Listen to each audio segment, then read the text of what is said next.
The following has been paid for by the Pens World Order. Well, with all the stuff that's going on, with the second round of the playoffs going on, the Panthers trying to murder the Maple Leafs, all the other things in the hockey world going on, men's worlds going on, Marc-Andre Fleury going up on his absolute last hockey thing. He means it this time. We had the NHL draft lottery done live in real time this time. And wouldn't you know it, much like Spinal Tap, this one went to 11 for the Pittsburgh Penguins. Thank you everyone for watching this. Click like and subscribe as we are doing summer Pittsburgh Penguins content. Yes, we're still doing this through the playoffs. So, the Pens last night got their draft lottery fate done live for the first time since 2020. The Pittsburgh Penguins had a 5% chance of snagging that ever-elusive number 1 overall pick, which we really, really, really want, or top 5. But let's never mind, this is a weak draft, and a lot of people want to let's not make out for McKenna. McCrash for McKenna? Oh, let's try that on for now. So, the Pens last night, yeah, the odds weren't that great. But let's try and do something. Let's try and make this look somewhat reasonable. And what happens? Well, the Pens get 11th. Originally, they were slated at 9th. They were the 9th worst team in the league. So they got a little bit extra amount of ping pong balls put in the tumbler. But alas, the hockey god said it was not meant to be. The Pens ended up getting spot number 11. But this one goes to 11. Yes, but this draft order goes to 10. But this one goes to 11. And wouldn't you know it, Pens Twitter was absolutely losing their minds.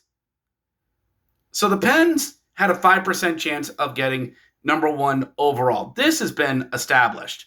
So who won the draft last night? Who got the number 1 overall pick? Was it Chicago? No. Was it Boston? No. It's not even an original 16. The Islanders got the number 1 overall pick. So, the Islanders, you want to know what their odds were? 3.5. Their record, 35, 35, and 12. Better than ours.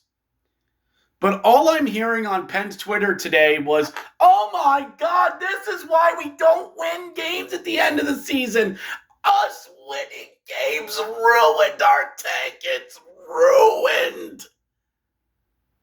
Then how the hell do all of you explain the Islanders?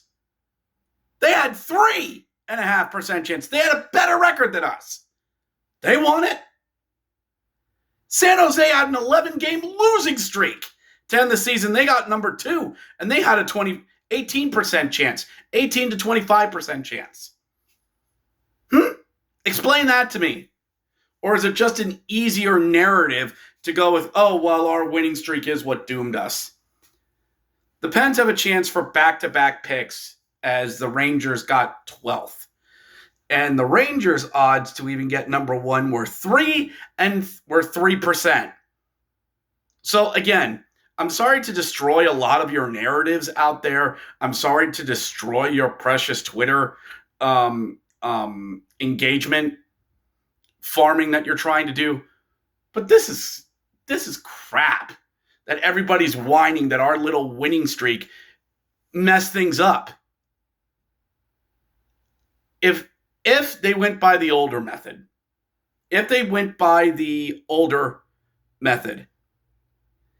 then Pens would have picked 9th, either 9th or 10th. San Jose locked into that number one spot, which I think Chicago or Nashville wouldn't have been too far behind. Oh yeah, Nashville, worst season in team history, 11% chance they pick 5th. They lost 2 spots. The biggest jumper in this was Utah, who had a better record than us. and they picked fourth. So I'm sorry to crush this narrative for a lot of people. I'm really sorry. But to all of you that are whining out there that this was a travesty in us winning 5 out of our last 10 games, stupid. You just need something to go off of. So who do we get? What do we get? So far at 11 or 12, you've Caleb DeJarnais, maybe Radam Murka from Seattle. That's a defensive prospect. Caleb DeJarnais, Sauce, is a center. Or you could get Carter Bear, who is a center and a winger. He plays both ways. Not that there's anything wrong with that. Who is in Everett right now. Those are all CHL prospects right now. As of right now, Higgins and Schaefer. Schaefer's with the Erie Otters, and James Higgins is at Boston College, is your top prospects. But I'm just tired of hearing this narrative that a winning streak completely destroyed this because the ping pong balls sometimes just don't go in your favor. The Islanders, they made big jumps up the board with lesser odds.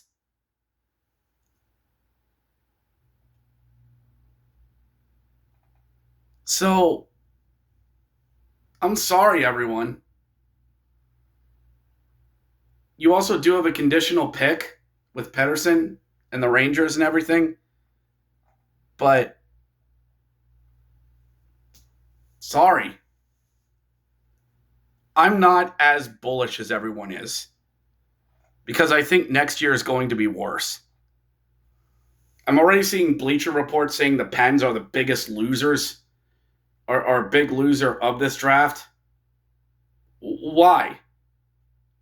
Why? Biggest fall from the Pens going 9th to 10th? How? That's 2 spots. In a draft that's already considered to be weak. So I'm sorry, everyone. Your narratives are false. Maybe we got what we deserved. And again, maybe we did. But this whole thing of saying, oh, well, we cost ourselves. The odds were never in our favor in the first place. So now we just got to wait and see. I think June 27th is when that is. And we'll see where it goes. But, oh well. Guess what? The sun is still shining. Marc-Andre Fleury's still playing hockey. And the world's still spinning. It'll be all right, Pens fans. Let's go, Pens. I'll catch you next time.